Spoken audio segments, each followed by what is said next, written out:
Hi guys, আজি সৌৰজগতৰ দ্বিতীয় গ্ৰহ ভেনাছ অৰ্থাৎ শুক্ৰ গ্ৰহৰ বিষয়ে জানো আহক। Venus.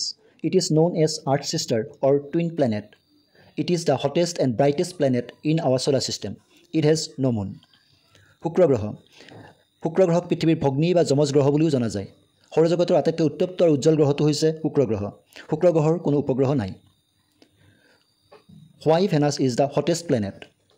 Due to the thick dense atmosphere of 96.5% carbon dioxide with cloud of sulfuric acid traps heat, creating an intense greenhouse effect. শুক্ৰ গ্ৰহটো আটাইতকৈ উত্তপ্ত কিয়? শুক্ৰ গ্ৰহৰ বায়ুমণ্ডলত প্ৰায় 96.5% কাৰ্বন ডাই অক্সাইড আছে। তদুপৰি সালফিউৰিক এচিডৰ ডাঠ আৱৰণে ইয়াৰ বায়ুমণ্ডলত সেউজ গৃহৰ প্ৰভাৱ সৃষ্টি কৰে। Venus is the only planet whose period of rotation is longer than the period of revolution around the sun.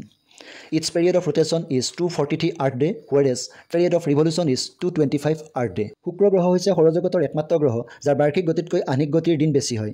এটা আহ্নিক গতি সম্পূৰ্ণ কৰিবলৈ শুক্ৰ গ্ৰহক 243 দিন লাগে। এটা বাৰ্ষিক গতি সম্পূৰ্ণ কৰিবলৈ ইয়াক 225 দিন লাগে।